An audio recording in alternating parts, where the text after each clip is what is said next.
Recyclico, making lithium-ion last forever.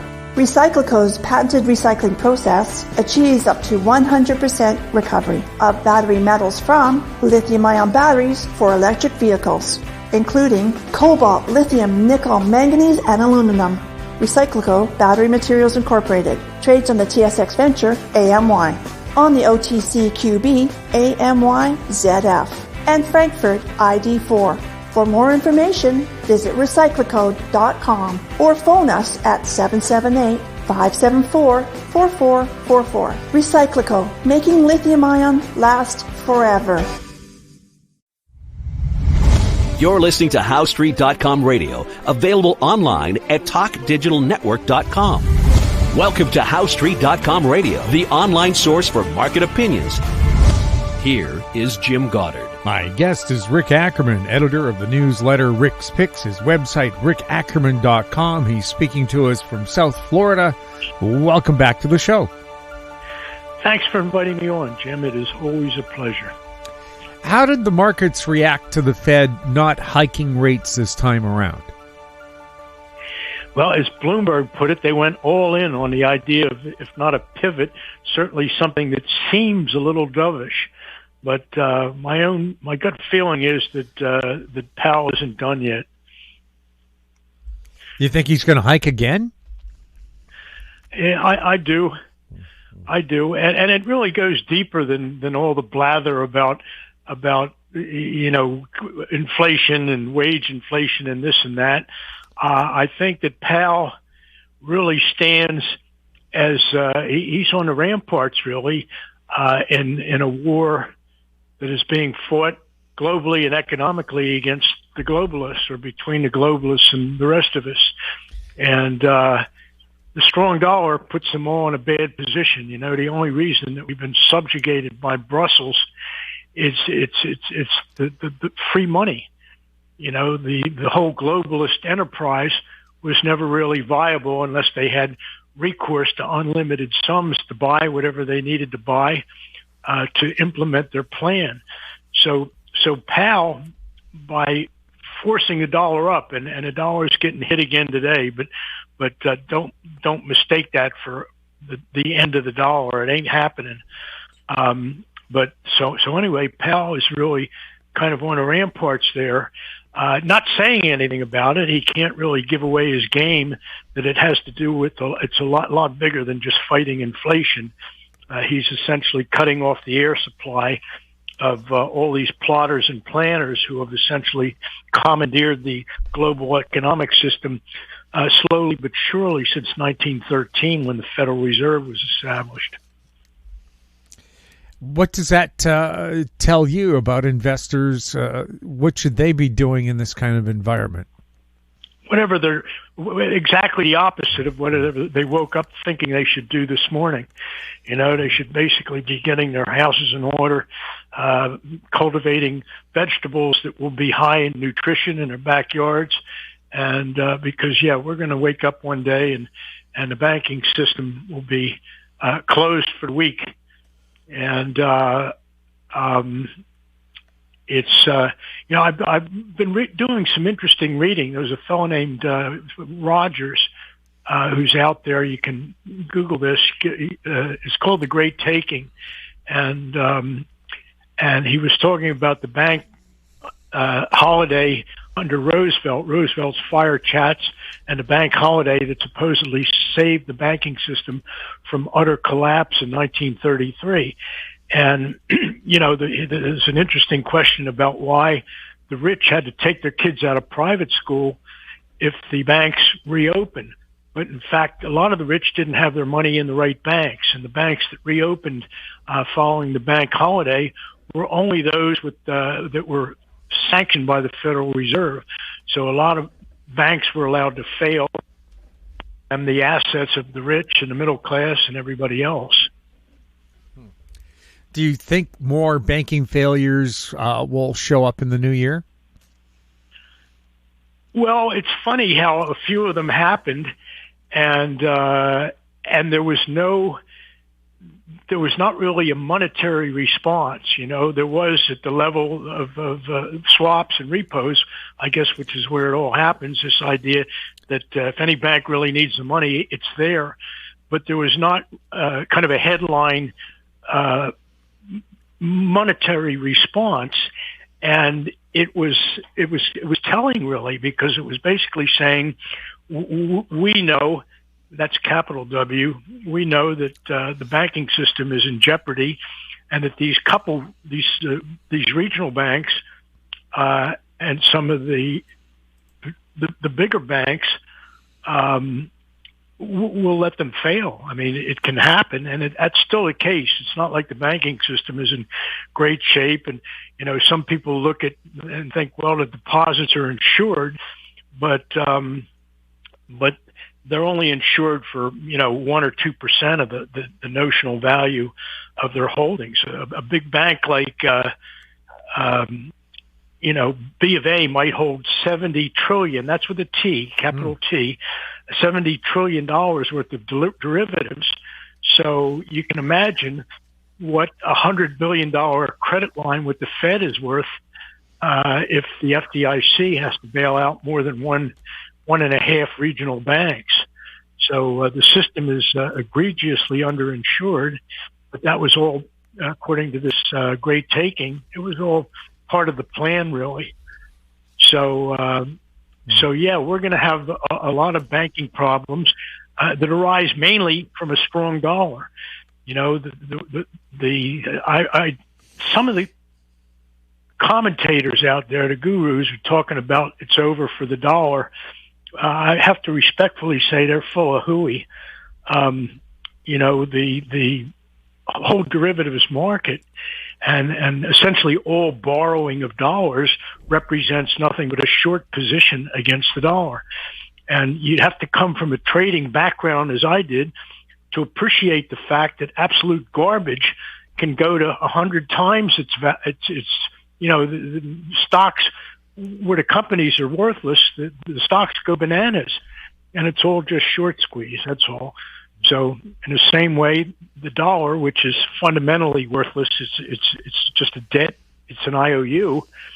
It can go to an extreme level of valuation, and that's what's going to happen because, as I said, the world has amassed a huge short position against the dollar, and the mere fact of that, and the fact that the last thing in the world that we should want then is a strong dollar. That's what's going to make the strong dollar happen.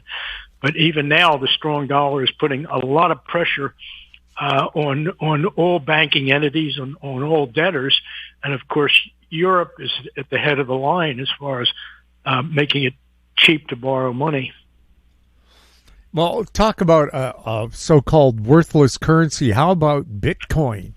There's absolutely nothing behind it. Nothing.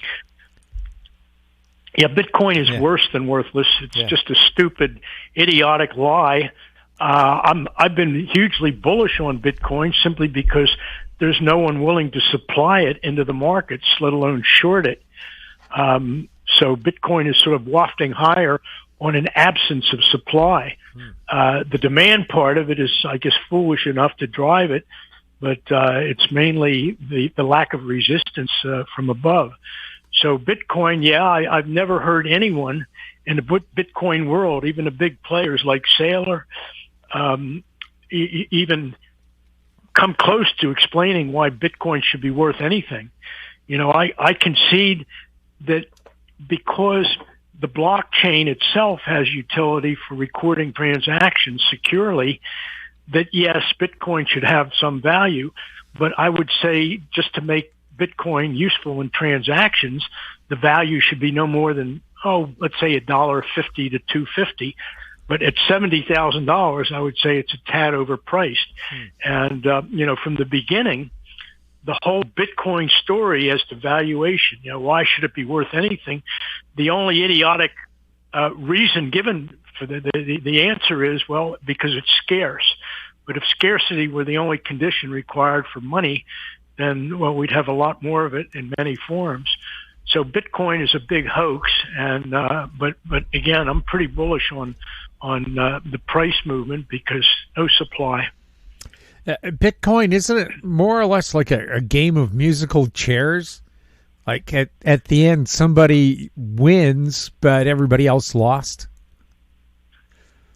Well, it's certainly a pyramid and a greater fool operation, a con job, but in terms, it's much more complex than musical chairs, because if you go back to the scarcity thing, and you take the initial 21 million Bitcoin mintage by the mythical Satoshi, as you got closer to the threshold, the limit of Bitcoin, the cap of 21 million units, it became more difficult to solve the blockchain, to extend it, to create another Bitcoin.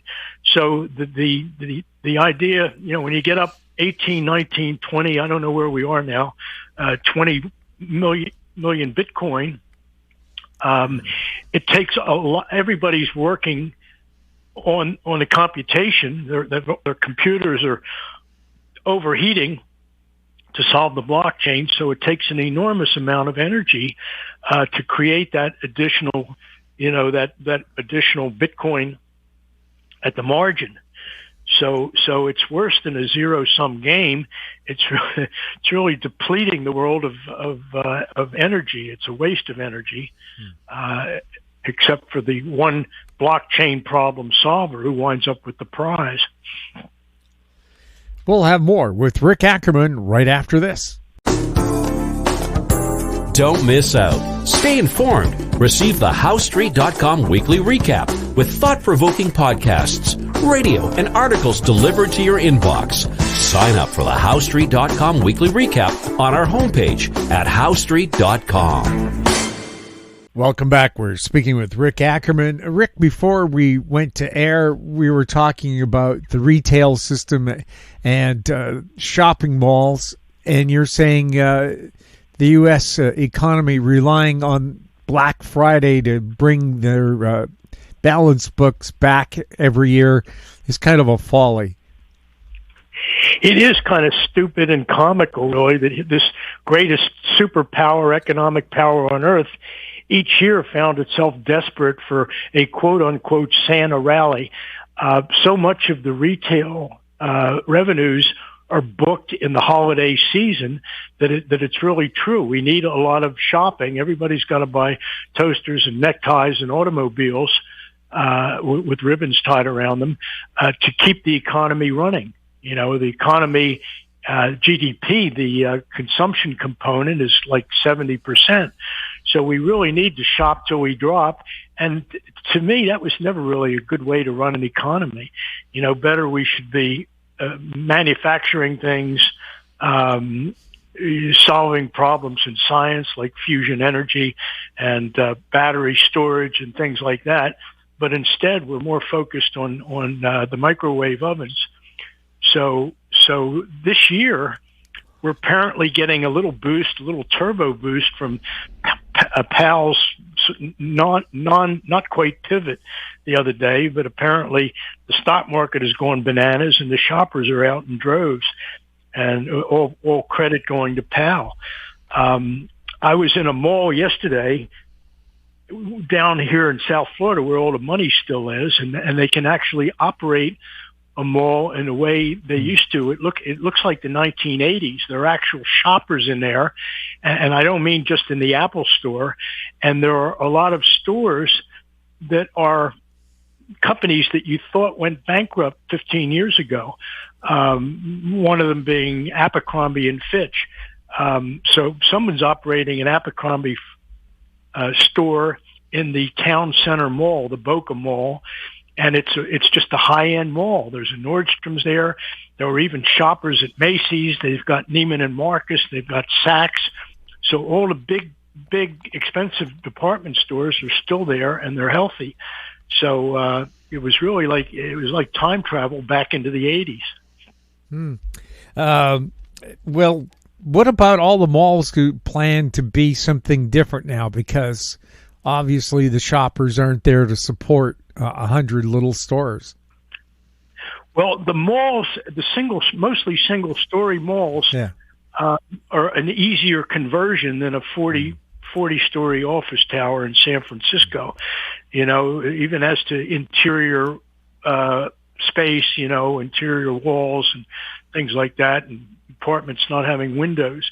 But the shopping mall makes an easier conversion, especially for mixed usage, because, of course, you can sort of determine how much retail you'll need to make it self-supporting in a way, or self-sustaining.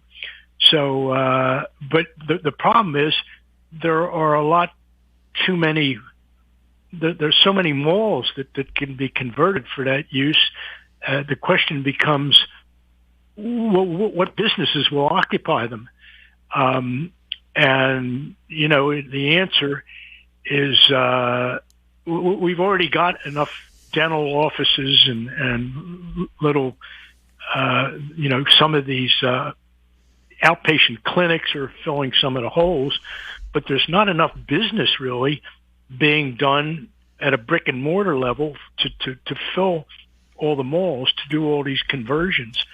But fortunately, there's scavengers out there who buy malls for 10 cents on the dollar, and they figured out how to make a profit with just straight retail. So, but the great wind down has been going on for years, and eventually it'll encompass the last remaining big boxes, among which I include movie theaters.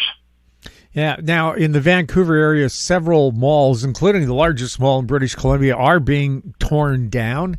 Metrotown Mall, they're going to put up residential towers and just have street-level retail with actual streets where people can walk again.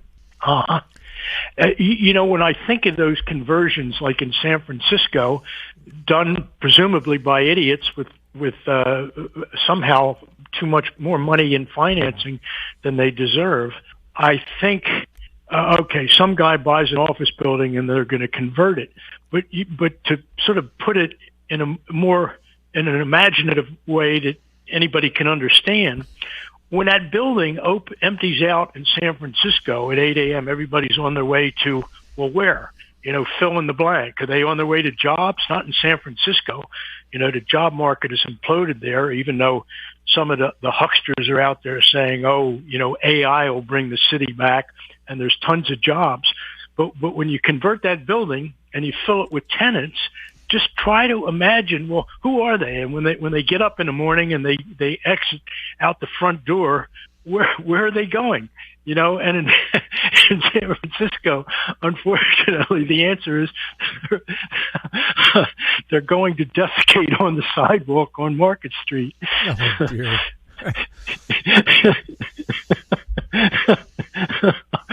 Okay. Sorry about that. Yes. But seriously, I mean, that's a legitimate question. When the building empties out in the morning, how are they dressed? Are they wearing business suits? Where are they going? And certainly in San Francisco, they're not wearing business suits.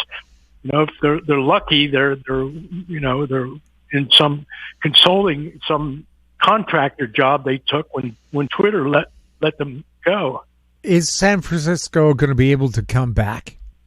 No, it is so far from the bottom that you have to look at the defecated on streets and everything else. It's in a relative state of nirvana right now. When you look at the convention calendar going out 7-8 years, it gets thinner and thinner and thinner. And even now, while there's still there's still a little convention business there, half these stores in Union Square have shut down, and half the ones on Market Street. So San Francisco is so far off the bottom, it boggles the imagination to think what it's going to be like. It's going to look like Blade Runner. Yeah, at least in Blade Runner they had flying cars. Yeah, in a dystopian context where it was always raining, but I'm afraid that's what we're coming to. In what was once a beautiful place. What's the future for crude? Crude it mystifies me. It's a lot like gold. You see it going down, down, down, down, down, and you wonder why. In the case of gold, we know that it just gets these takedowns happen because the gold market is manipulated entirely by a bunch of scumballs, and they have a built-in arb against paper gold that gives them the ability, this according to one of my old subscribers, Andy McGuire, that they've got sort of a $90 to $100 cushion to arb gold to take it down, up and down over $90 or $100 with no real meaning, no damage to their own portfolios. So here's oil coming down, and I've never been a believer that supply side management could really make things happen in gold. You know, the threat that OPEC was going to curtail supply.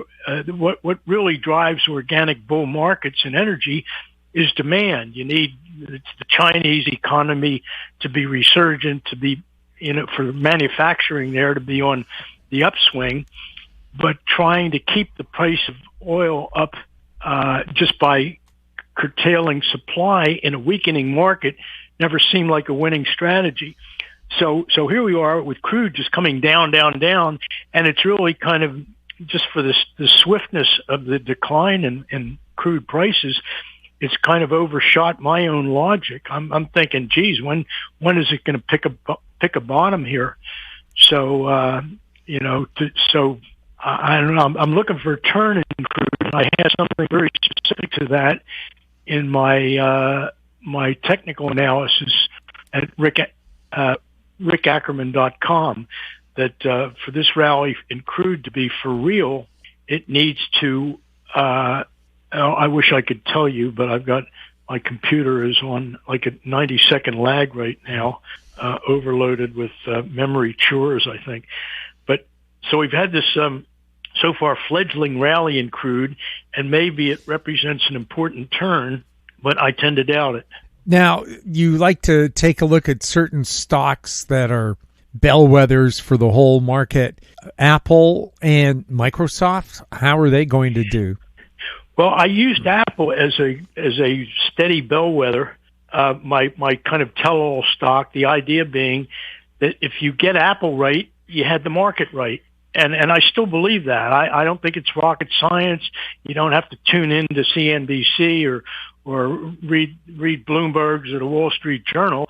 If you want to know where the market's going, you just look at one or two stocks. And so I looked at Apple, but Apple became a laggard. And I think it's because of the perception that they are no longer capable of innovating themselves out of a wet paper bag.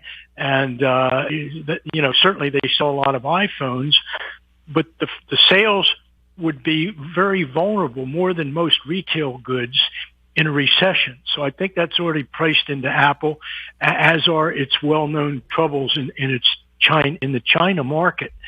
So Apple has real problems. Microsoft does not. Microsoft has put everything on a subscription basis, and we're all going to send them our annual subscription money every year. So to me, Microsoft is really, that's the linchpin. It's really the strongest stock in the world. And for that reason, if you're instead of theorizing about, when the end is coming, when the sky is going to fall, you just follow Microsoft. That's all. And you cannot possibly get it wrong. If Microsoft is going higher, then the market's going higher. So you couple that with a good technical analysis method, like the one I use, and you can see that Microsoft has a very clear target of $430. It's currently getting absolutely pummeled today. Down, it was down as much as $7 or $8, or about 2%. It's currently trading $368. So it's got a $60-some rally ahead of it. But when Microsoft gets to 430, that's the fat lady singing. Everybody's waiting. They say they don't ring a bell at the top. The bell will ring when Microsoft hits 430. So just be sure that your vegetable garden is in good shape, and the doubloons that you buried in your backyard are easily accessible. Rick, anything else we should be keeping a close eye on right now? I think we've covered it all, Jim. I would say the most important thing in terms of investment strategy is that this weak dollar is not going to continue. I don't mean to suggest it's going to turn around tomorrow, because when the dollar starts strengthening, that will be the clarion call. It'll be, Armageddon is right around the bend. So just be sure that you don't owe too much money, because any encumbrance is going to come back at you with tenfold strength, and just keep your cool while the market goes higher. Rick, thank you so much for chatting with us. Always a pleasure, Jim. I really appreciate the invitation to connect with your audience. My guest has been Rick Ackerman, editor of the newsletter Rick's Picks, his website, rickackerman.com. If you have any questions for Rick or for any of our guests, you can send them to info@housestreet.com. Our YouTube channel is Talk Digital Network. Find us on Twitter @HouseStreet. We're also on Facebook. I'm Jim Goddard. Thank you for listening. Comments made on HouseStreet.com radio are an expression of opinion only and should not be construed in any matter whatsoever as recommendations to buy or sell any financial instrument at any time. Available online at TalkDigitalNetwork.com. HouseStreet.com radio is a production of House Street Media Incorporated.